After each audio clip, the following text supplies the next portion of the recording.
Hello everyone, in this video we are going to see the second part of lesson heredity and evolutions. So topic name is evolutions.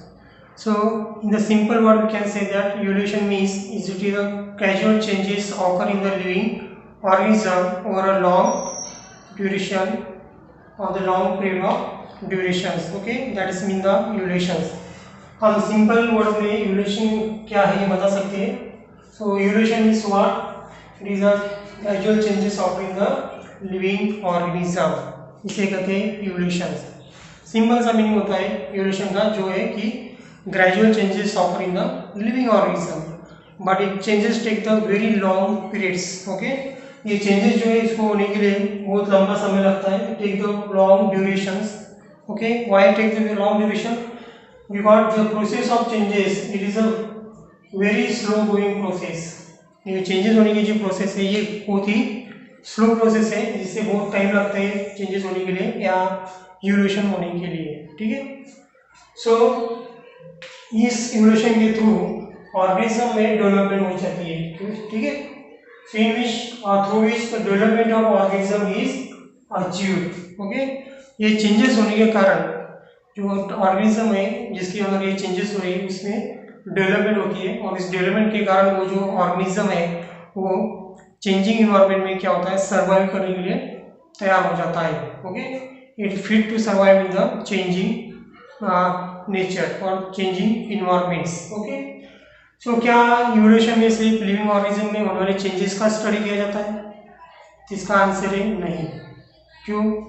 तो evolution में study किया जाता है सभी components का, सभी changes का. जो चेंजेस ऑकर होते हैं सभी कंपोनेंट्स में, जो कंपोनेंट्स प्रेजेंट है स्पेस से लेकर अर्थ तक. ओके, तो इवोल्यूशन में सभी चेंजेस का स्टडी किया जाता है जो चेंजेस ऑकर होते हैं स्पेस से लेकर अर्थ तक. स्पेस से लेकर अर्थ तक जितने भी कंपोनेंट्स है और वो कंपोनेंट में होने वाले जो कि चेंजेस है वो सभी चेंजेस का स्टडी इवोल्यूशन में किया जाता है. ओके, तो इसे चेंजेस का स्टडी नहीं किया जाता. तो चेंजेस के दौरान होने वाले जितने भी स्टेजेस आते हैं वो सभी स्टेजेस का भी स्टडी इवोल्यूशन में किया जाता है. ठीक है. तो स्पेस से लेकर जो कि स्पेस में स्टार्स प्लैनेट कहते हैं वहां से लेकर अर्थ तक यानी कि अर्थ के बायोस्फीयर तक जितने ही कंपोनेंट्स हैं सभी कंपोनेंट्स में होने वाले चेंजेस का स्टडी इवोल्यूशन में किया जाता है. ठीक है. तो इससे हम इसका सिंपल सी डेफिनेशन बना सकते हैं. So simple definition of evolution is that it is a formation of new species due to the changes in their specific character for the several generation in the living organism as a response to the natural selection. Okay, is called as the evolution. Is called as the evolution. अगर changes की होने के कारण कोई new organism या new species form हो रही है, ये न्यू स्पीसीज कैसे फॉर्म हो रही है? Due to the change in the specific character. उस ऑर्गेनिज्म के स्पेसिफिक कैरेक्टर में कंटिन्यूस चेंजेस हो रहे हैं फॉर द सेवरल जनरेशन. उसके कारण अगर उससे कोई न्यू स्पीसीज फॉर्म हो रही है. ओके, और ये चेंजेस क्यों हो रहे हैं? In response to the natural selection. Natural selection के रेस्पॉन्स में अगर कोई लिविंग ऑर्गेनिज्म उसके स्पेसिफिक कैरेक्टर में चेंज कर रहा है जिसके सेवरल जनरेशन तक, तो उससे एक न्यू स्पीसीज फॉर्म हो रही है तो उसे कहते हैं evolutions. Okay, so this is the evolution. So everyone has one question in their minds: how do life is originate on the earth? Okay, so let's find out the answer of this question through this discussion.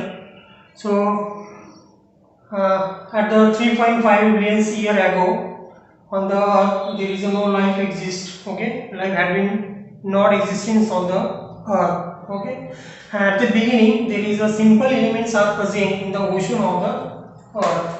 Okay, and may have been formed the simple type of organic inorganic compound from the simple elements during the very long durations. Okay, and then complex compound is formed like a protein and nucleic acid may have been formed from the simple type of organic and inorganic compounds. Okay, and this complex compound they need convert into the primitive type of cells. Primitive type of cell means वो cell जिस cell से पहली cell बनी हुई थी okay, this called as primitive type of cell. First cell जो form हुई थी उससे जो फर्स्ट सेल है वो जिस सेल से फॉर्म हुई थी उस सेल को कहते हैं primitive type of cells, and from this primitive type cells first cell is form. Okay, तो 3.5 बिलियन ईयर अगो अर्थ के ऊपर कौन सी लाइफ एग्जिस्ट नहीं करती थी। उस टाइम पे सिर्फ अर्थ के ऊपर ओशंस था और उस ओशन में सिर्फ सिंपल एलिमेंट्स प्रेजेंट थे। ठीक है, सो इस सिंपल एलिमेंट से simple type of compound is form. Inorganic and organic simple compound is form, और इसी सिंपल कंपाउंड से कॉम्प्लेक्स कंपाउंड तैयार हुए थे जैसे कि प्रोटीन एंड न्यूक्लिक एसिड, और दिस कंपाउंड से फिर प्रिमिटिव टाइप के सेल बने और प्रिमिटिव टाइप से इवॉल्व हुआ फिर फर्स्ट सेल। ओके, और इसके बाद ये फर्स्ट सेल का नंबर जो है तो इंक्रीज हो गया है at the cost of the surrounding chemicals. Okay, surrounding में जितने केमिकल्स हैं उस केमिकल का यूज करके जितने भी सेल बन सकते हैं उतने सेल बन गए, और ये सभी सेल जो थे वो एक जैसे नहीं थे, सेम नहीं थे, उसमें भी डिफरेंस था। तो इसमें से कुछ सेल ने show the good growth and they can be survive. कुछ सेल ने अच्छी ग्रोथ की और अच्छी ग्रोथ करने के कारण वो सर्वाइव कर गए, बट कुछ cell which could not be adjust with the surrounding, कुछ सेल थे जो सराउंडिंग के साथ एडजस्ट नहीं हो सके, तो that cell may have been perished means dead. Okay, तो कुछ सेल जो थे उन्होंने अच्छी ग्रोथ दिखाई और कुछ जो सेल थे जो सराउंडिंग के साथ एडजस्ट नहीं हो सके तो वो पर्शिड हो गए यानी कि डेड हो गए। इस तरह इवोल्यूशन हुआ था।